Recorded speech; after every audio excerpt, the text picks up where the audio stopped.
Our next guest and Vancouver native spent his youth learning how to build houses and make the perfect coffee. Son of John Neate Jr., the founder of Vancouver's JJ Bean, put his son's first hammer in his hands at a very young age. John taught his son well, but James's story doesn't stop there. As a young adult, James moved to New York and had a very successful fashion and modeling career, working for companies such as Helmut Lang, Dolce & Gabbana, Louis Vuitton, John Galliano, Lacoste, Kenneth Cole, and John Vivertos, just to name a few. While in New York and LA, he was able to study another passion, acting. But the rainy city of Vancouver has called James back home, where he continues to study under some great teachers. And he has done very well for himself thus far, acting in many TV shows and films including the hit shows The 100, Motive, Prison Break, Lucifer, The Flash, iZombie, A Night at the Museum, and most recently in the upcoming Season 3 of Man in the High Castle, where he plays the role of Jack alongside of actor G.J. Quayles. Even after a thriving modeling career in New York City and becoming a known Vancouver actor, he still finds time to go back to basics, where he can be found in his workshop with his tools, creating art and shaping wood with his hands. He builds custom furniture for the family biz while running his own company, James Neate Designs. Ladies and gentlemen, James Francis Neate. Oh, welcome back to the vlog. James, thanks for being our guest. Oh, thanks. Appreciate it. Thanks for having me. Thanks for taking the time. I know you got a busy day today. Well, I want to talk about your woodworking business. How did you come up with the idea? Well, I mean, since I was a kid, really, my dad was always building his own houses and building furniture in his workshop that he had in our basement. And from the time I was a kid, I always wanted to be around when he was building things. And you know, he gave me a 2x4 with a bunch of nails in it. Told me to take out the nails, and ever since I was a kid, I've stuck with building things. And you know, when I was 12, I'd spend my summers in Merritt building homes, and you know, kind of took everything that I learned from my dad and applied it to doing other aspects of construction. And in my early 20s, I started doing custom furniture, and from there I wanted to focus on more of a product that I could market and sell on a more micro level. And building butcher block cutting boards is like, I mean, it's something that's such a micro scale, and you can incorporate so much detail into, you know, a space that's only 1.5 feet long. Mm-hmm. And that's always excited me. Well, yeah, you got some different products here. You got a bunch of cutting boards and charcuterie boards. And what made you decide to do that kind of niche?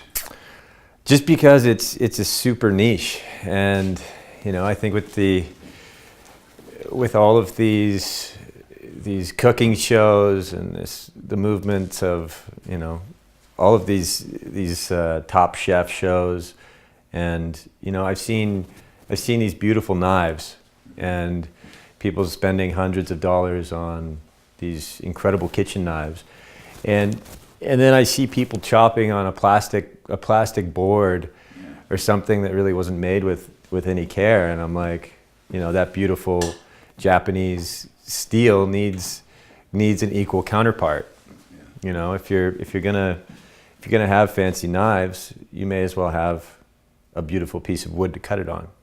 And I don't know, I've always liked the idea of community and cooking, and I feel like a cutting board is just so symbolic of the elements of family and togetherness that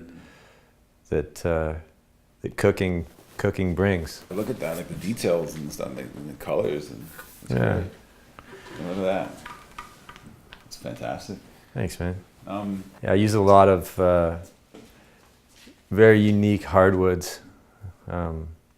In here we've got there's a Canadian maple, and then black walnut, and then on this guy we've got more purple heart, black walnut, white oak. Mm-hmm. Kind of blending them all together. So who would you say is your clientele? Is it mostly people buying it privately in homes or kitchens? I mean, it started out with just, through word of mouth and through friends, and then I did a couple local craft fairs, and wasn't prepared for how much volume I did. I was lucky to sell all my products, and then I went back and did another one, and was more prepared, and it just seems to have been snowballing since I started. Just shipped out an order to Germany last week, which was kind of exciting to have a shop in North Van, and through social media having clients around the world is definitely something that's humbling and exciting. The power of social media to do it, right? It's for business. Oh, for sure. It's insane, like you said, a German, I don't know, a German company or someone in Germany saw your board somehow on, say, Instagram. Instagram. It seems. Put in a huge order. It's crazy. Yeah. No, I've shipped boards to as far as Japan as well, which is, it's kind of cool, the power of social media and how you can utilize it to expand business from a small shop in North Van, How long is it like from order to finished product and shipping? From order to finished product, I normally require 2 weeks to manufacture, and then depending on where you are, another, depends on how much you want to pay for expediting the shipping. But typically you're looking at around 2 weeks from the time you order a product to the time it shows up. Well, we'll post your social media on the screen and stuff, and cool. Obviously your websites and stuff, so people can get a hold of you. I haven't really noticed you before, but so how did you go from a child woodworking with your father, and how did you get into acting? Oh man, it's a long journey. I mean, I started doing improv in high school, and I started doing that because I remember when I was little, when I was asked to read in English class, as soon as the teacher would tell me, "Okay, James, now it's your turn to read," my face would just go bright red, and I couldn't even pronounce the word "the." So I took that on as a personal challenge to get better at those kind of things, and public speaking and whatnot. yeah. I mean, it's still a work in progress, but you do something long enough and you focus enough energy at it, you're gonna get a lot better at it, regardless of your natural born skill set. Exactly. How do you deal with nerves to this day? I mean, I don't really. It's just something, I think when that it's not going to be that bad. Once you've embarrassed yourself enough, you always can think of a worse scenario. You can't go worse. I can't. No. I'm gonna go uphill from here. Yeah, exactly. Right. So. Exactly. Yeah, and I think in the community as well, everyone's embarrassing themselves. So everyone's. The same. Well, that's the thing, I mean, in the acting community in Vancouver, I mean, everybody's so supportive, right? I mean, you're all in it together, and it's a pretty interesting community, considering it's it's just so small, the local Vancouver actors. I mean, everybody really knows each other, and there's a certain sense of, with some people there's a certain sense of competitiveness, but I feel like it's much more camaraderie. I mean, yeah, it's not a sport, so it should be more of a community, support each other and lift each other up. Yeah, for sure. Do you remember your first day on a real set? Oh yeah, I do. I showed up to set, and I walked into the extras wrangling area, and I was like, hey, I'm here to play. I can't remember the name. I think my name was like Kenny or something. Yeah. And I walked into the extras holding area, and they're like, we don't see you on the list. I was like, oh shit. I'm in the wrong set. Yeah. So the you know, one of the ADs came and found me and guided me to a trailer that I didn't know that I had, which had a nice you know, fridge and unstocked bar and stuff. Just water bottles. Yeah, just water bottles. Yeah. Have you ever got any good advice from anybody in the community, or even like a bigger name? I definitely have. I won't mention names, but No, you can drop it. you know, when you work so hard and you've come so close, I've heard from multiple people, it seems to be a pretty similar message. It's just a matter of time. When you're coming that close, you've already done all the work, and I think stick-to-itiveness is probably the biggest thing that separates people from ultimately succeeding in any art form. Is not giving up, even if you're not seeing the results. You know, if you just stay on that bus. I think Harrison Ford said that in an interview I read once, that he said, you know, I wasn't the most talented person in the room, but everybody else got off the bus, and I was still sitting there, and they had no choice. It's pretty difficult to stop a stubborn mind, and nobody's going to believe in you unless you believe in yourself first. And you know, along the way, there's going to be so many people that will say, maybe it's time you move on. Maybe it's time you get a real job. But you know, I've been at this for 9 years now. I mean, I booked my first acting job 9 years ago, and been studying for even longer. And every year gets incrementally better. And you know, there's always a positive to look at in any situation.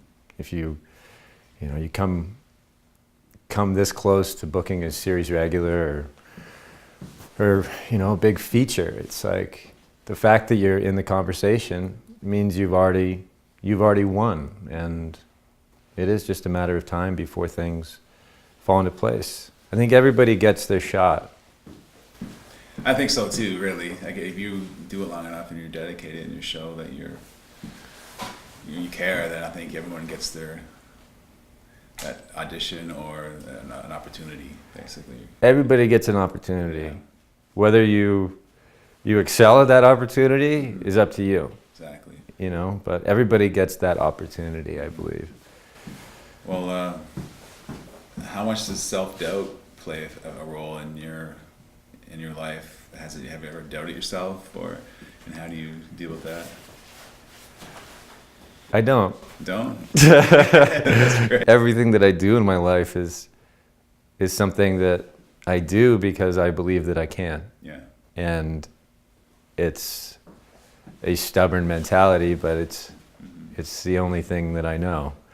Like when I started building these cutting boards, I'd watch hours and hours and hours of YouTube videos of people doing certain techniques, and I read thousands of online forums and woodworking magazines, and the information is out there for everything that we do.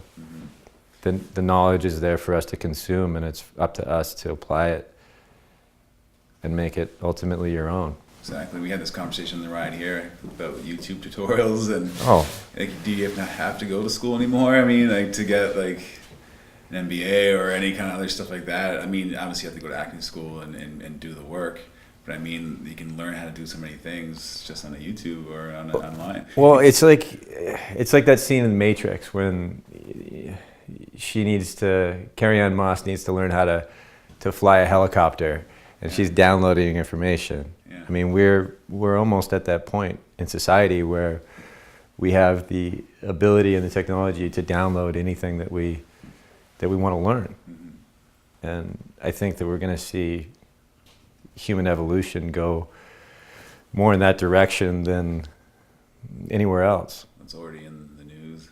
Right. I mean, with the integration of any sort of technology in our minds, who knows what's going to happen with art? It might be lost. Can you tell us who have you studied with, and can you maybe name drop a few classes in Vancouver that our watchers, our viewers can maybe check out? I think what John Cassini and Kate Twa are doing at Railtown is, I think it's the most immersive studying experience that this city has to offer.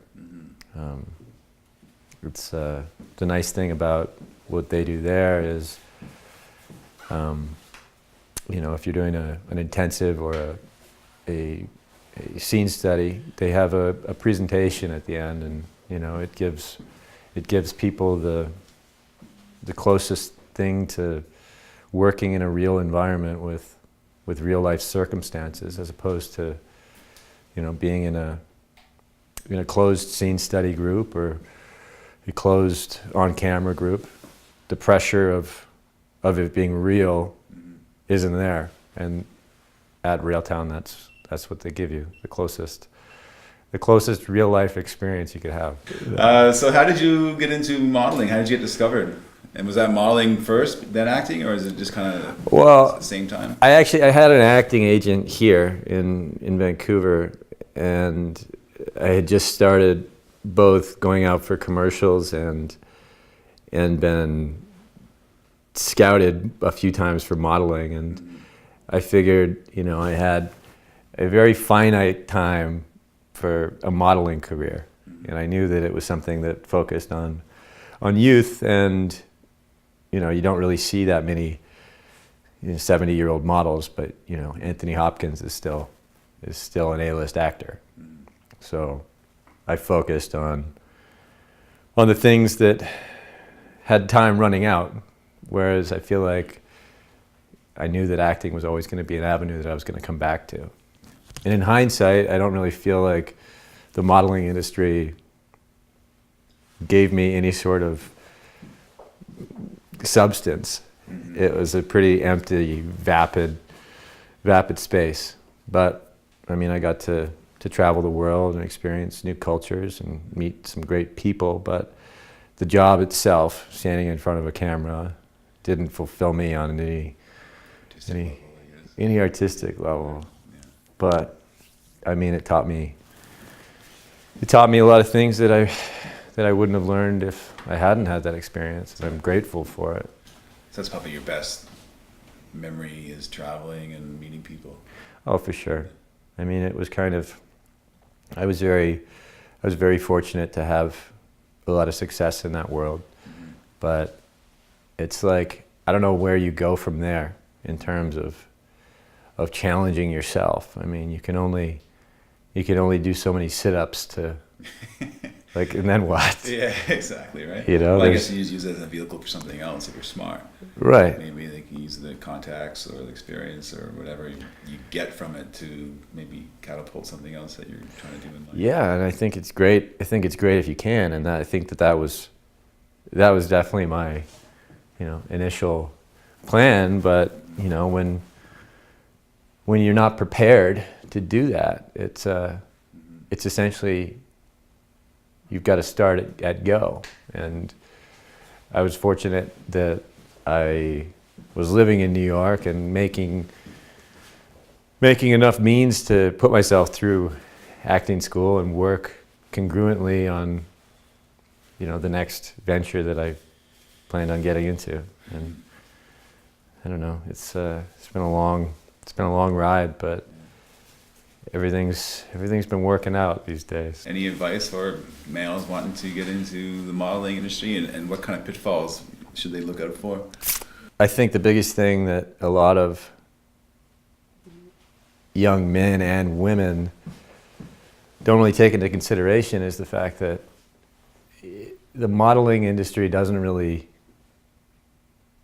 provide you with any other experience in life. And I think it would be very ill-advised to become a model or pursue that without some sort of form of academia to go hand in hand with it, because I think the most successful models, the most successful actors are people that at least aspire to a certain level of academia beforehand, whether it's reading or, you know, getting a degree. But I think a lot of people in my experience in that world, you're focused so much on something superficial and forget to develop something mental and internal.